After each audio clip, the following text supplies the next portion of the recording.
नमस्कार, स्वागत है आप सभी का। 69,000 शिक्षक भर्ती में एक बड़ी अपडेट्स यहाँ पर देखने को मिल रही है। एनओसी का एक मामला था, जो ऐसे शिक्षक जो पहले से बेसिक में थे यानी 68,500 शिक्षक भर्ती में थे, लेकिन गलत जिला आवंटन प्रकरण में उनको दूर का जिला आवंटित हो गया था। तो उन अभ्यर्थियों ने, उन कैंडिडेट्स ने, भाइयों बहनों ने 69,000 शिक्षक भर्ती में भी अप्लाई कर दिया था, लेकिन उन लोगों को एनओसी नहीं दिया गया। इसके बाद फिर वे लोग सिंगल हाई कोर्ट बेंच चले गए, फिर इसके बाद डिवीजन बेंच में मामला गया। फाइनली जो है आदेश आया कोर्ट का कि इन अभ्यर्थियों की भी काउंसलिंग करवाइए। सेम विभाग में या सेम बेसिक में होने से आप इनकी एनओसी नहीं रोक सकते, आप इनको एनओसी देने से मना नहीं कर सकते। यह आदेश काफ़ी पहले का आया हुआ था, लेकिन अब जाकर के बेसिक विभाग के द्वारा आदेश जारी हो चुका है और साथ ही साथ एक नई कट ऑफ घोषित की गई है। इसको लेकर के सभी लोग बिल्कुल यहाँ पर आश्चर्यचकित भी हुए हैं कि अचानक से ये नई कट ऑफ किस प्रकार से बनाई गई है। और जो पहले कट ऑफ बताई गई थी, क्योंकि 69,000 शिक्षक भर्ती में उस कट ऑफ को हलफनामे के रूप में कोर्ट में भी सबमिट किया गया है, कोर्ट ऑर्डर में भी उसको मेंशन किया गया है, और अब अचानक से जनरल ओबीसी एससी की नई कट ऑफ आ जाती है। आखिर ऐसा कौन सा बदलाव होने जा रहा है 69,000 शिक्षक भर्ती में? ऐसा कौन सा नया जो है यहाँ पर बेसिक विभाग ने उसमें तैयारियां की है। 12 जुलाई को कोर्ट में, हाई कोर्ट में सुनवाई होने वाली है 13,156 मामले में लखनऊ हाई कोर्ट में। सभी बेंच जितने भी याचिकाएं हैं सबको कनेक्ट करते हुए एक साथ, और उसमें जो है 6800 का नियुक्ति का मामला है, प्लस आरक्षण का मामला है 27-21 वाला। तो क्या बेसिक विभाग ने यहाँ पर कोई दूसरी यहाँ पर योजना बना रखी है? आखिर नई कट ऑफ का मतलब यहाँ पर क्या होगा? क्योंकि इस नई कट ऑफ से जो ओबीसी एससी के अभ्यर्थी और सीटों की मांग कर रहे थे, कहीं ना कहीं सिर्फ उन्हें ही झटका नहीं लगा है, बल्कि जो सामान्य वर्ग के अभ्यर्थी उस कट ऑफ से नीचे सेलेक्ट हुए होंगे, कहीं ना कहीं उनकी भी नियुक्ति पर खतरा है, संशय, उनकी भी नियुक्ति पर जो है संकट मंडराने लगा है। अभी तक इन्होंने जो सप्लीमेंट्री एक काउंटर फाइल किया था इसके पहले वाले डेट पर, फिर से कोई काउंटर लगा सकते हैं, एफिडेविट लगा सकते हैं उसमें। अब उसमें क्या होगा क्या नहीं होगा ये देखने वाली बात होगी, किस प्रकार से चीज़ों को जस्टिफाई करते हैं बेसिक विभाग शासन के द्वारा, किस प्रकार से उसमें जो है निर्णय लिया गया है। लेकिन एक बात यहाँ पर जो हमको समझ में आ रही है कि 6800 के जो अभ्यर्थी हैं इनको नियुक्ति मिलना तय है।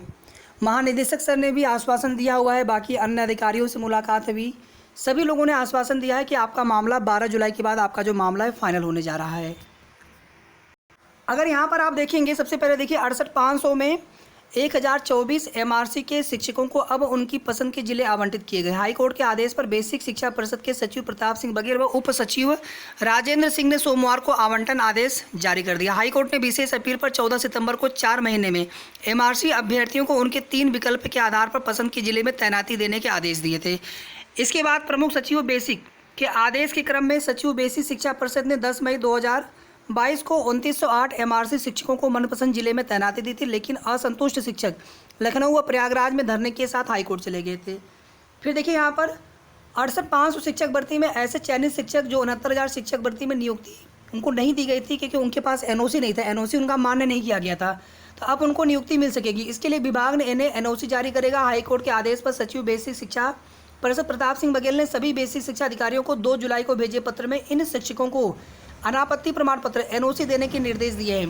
15 जुलाई तक इसके बारे में सूचना भी मांगी गई है ताकि काउंसलिंग कराई जा सके। 68,500 सहायक अध्यापक भर्ती में चयनित अभ्यर्थियों के लिए शर्त थी कि भविष्य में उनका अंतर जनपदीय तबादला नहीं होगा। इस पर यहाँ चयनित तमाम शिक्षकों ने 69,000 शिक्षक भर्ती में आवेदन कर दिया, उनका चयन भी हो गया। लेकिन जब यह अभ्यर्थी काउंसलिंग के लिए विभाग से एनओसी लेने पहुंचे तो बेसिक शिक्षा विभाग ने उन्हें समान वेतनमान के पद पर नियुक्ति के लिए एनओसी देने से मना कर दिया। इसके खिलाफ रोहित कुमार समेत अन्य शिक्षकों ने हाईकोर्ट में अलग अलग याचिकाएं दाखिल कर दी। हाईकोर्ट ने एनओसी न देने के सरकार के फैसले को मनमानी करार देते हुए इसे निरस्त कर दिया। साथ ही इन अभ्यर्थियों को एनओसी देने का आदेश दिया है। ये देखिए वह 2 जुलाई वाला ऑफिशियल शासनादेश है सचिव उत्तर प्रदेश बेसिक शिक्षा परिषद का, सेवा में सभी जिला बेसिक शिक्षा अधिकारियों के लिए। और यहाँ पर देखेंगे आप रीट संख्या 988 ऑफ 2021, जो रोहित कुमार वाली बात अभी हम कर रहे थे न्यूज़पेपर के माध्यम से, एंड 56 अदर्स बनाम उत्तर प्रदेश राज्य व अन्य में बेसिक विभाग अन्य को पार्टी बनाया गया है। दिनांक 29/10/2021 के संबंध में उपर्युक्त विषय प्रकरण का संदर्भ लेने का कष्ट करें, जो माननीय उच्च न्यायालय इलाहाबाद में योजित रीट संख्या ये हो गया में पारित आदेश दिनांक 29/10/2021 के संबंध में है। ये जो है आदेश का पैरा यहाँ पर है। और नीचे यहाँ पर देखिए उक्त के संबंध में आपको निर्देशित किया जाता है कि याचिगढ़ जिनके द्वारा 69,000 सहायक अध्यापक भर्ती हेतु एनओसी प्रदान किए जाने का अनुरोध किया जाता है, उन्हें अनारक्षित श्रेणी हेतु 69.07, ओबीसी के लिए 65.53, एससी के लिए 59.55। अब आप ध्यान से देखिएगा इसमें बिल्कुल, ये जो दोनों कट ऑफ है आप यहाँ पे देख पा रहे होंगे। जब 6800 की चयन सूची आई थी तो इसमें ओबीसी एससी की एक नई कट ऑफ बन गई थी, क्योंकि इसमें जनरल के अभ्यर्थी हैं नहीं, विशेष आरक्षित वर्ग वाले में है जनरल, लेकिन वो विशेष आरक्षित वर्ग कोटे के अंतर्गत उनको सिलेक्शन मिला है, उसमें ओबीसी एससी भी हैं। तो ओबीसी और एससी की कट ऑफ यहाँ पर बताई गई थी, साथ ही साथ विशेष आरक्षित वर्ग स्पेशल रिजर्व कैटेगरी की कट ऑफ बताई गई थी 6800 के साथ में, लेकिन जनरल की कोई भी कट ऑफ नहीं बताई गई थी। जनरल की जो लास्ट कट ऑफ गई थी आप सभी को याद होगा अच्छे से, जो पहली कट ऑफ गई थी 67.11, फिर जब थर्ड काउंसलिंग हुई 6,696 वाली, तो उसमें जो है 66 पॉइंट समथिंग कुछ गया था, मुझे थोड़ा ध्यान नहीं आ पा रहा है, लगभग इतना गया था उसमें 66 समथिंग। अब जो है यहाँ पर एक नई कट ऑफ बता दी जाती है कि जनरल की जो कट ऑफ हो गई ये होगी, जबकि ओबीसी की कट ऑफ वही है जो 6800 वाली है, एससी की भी कट ऑफ वही है। यानी यहाँ पर सिर्फ और सिर्फ जो सामान्य वर्ग की कट ऑफ है इसमें परिवर्तन किया गया है।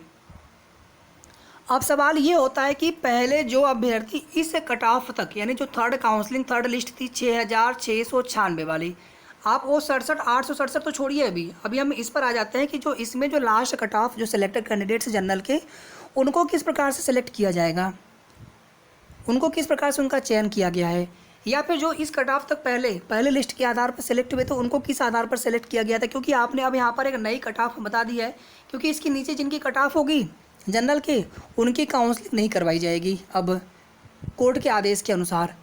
तो विभाग का जो ये आदेश है, ये जो नई कट ऑफ है, अभी तक हमें तो समझ में नहीं आ पाया। अगर आपको समझ में आया हो तो प्लीज़ आप सभी बताएं, क्योंकि आने वाले 12 जुलाई को होने वाले कोर्ट सुनवाई में, क्योंकि ये एक आधिकारिक शासनादेश है, इसको भी तो आधार बनाया जा सकता है कहीं पर भी, लेकिन इसमें देखिए नुकसान सभी का होना है, चाहे वो चयनित अभ्यर्थी हो, चाहे ओबीसी एससी की जो 27-21 पर जो कह रहे थे कि इतनी सीटें मतलब 3.86% ओबीसी में फिल हुई हैं और 16 पॉइंट समथिंग जो है एससी में फिल हुई हैं।